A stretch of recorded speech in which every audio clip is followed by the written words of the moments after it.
Baby ko, Shawi. Tawang-tawa ka naman dyan. Napapano ka ba? Mak-mak. Kaya mo, hindi ko ganyan mas malala pa. Ang tingin mo sa akin, like, mahaba ba yung ulo ko? Kasi doon mo malalaman pala kung ilang beses ka inirin ng nanay mo.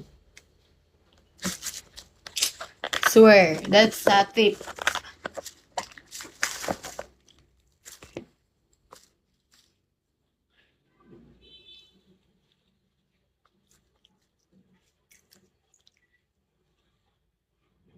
Ako dati hindi ako nakakaubos ng mga lipstick, ganyan. Tapos ngayon, like, nakakaubos ako. Ano lang ako lipstick lang ako. Hindi ako nag-blush on. Lipstick lang. Like, okay na yan. Buhay ka na dyan. Wait lang, may sumabit.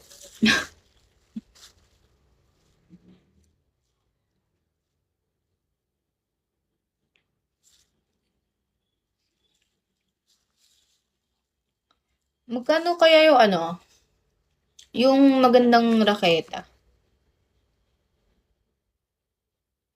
Kasi, parang dati kasi hindi, di ba malabo yung mata ko? That time, hindi ko alam na malabo na siya. Like, malabo na siya. So, ginagawa ko nun, naglalaro pa rin ako. Kaya ang tanga-tanga ko ng bata ko kasi hindi ko siya mahampas. Laging hangin lang nahahampas ko. Tapos nung pumunta kami dun sa lola ko sa Cavite. Sige, ingat, 24. Your next one. Tapos pumunta kami sa Cavite. Talagang palo ako ng palo. Like, so basic naman ito. Ba't hindi ko to alam ng bata ko? Tapos ayun, dun ko na, ay gusto ko mag badminton. Tapos paggising ko na umaga, ang sakit nandito ko, ng ribs ko.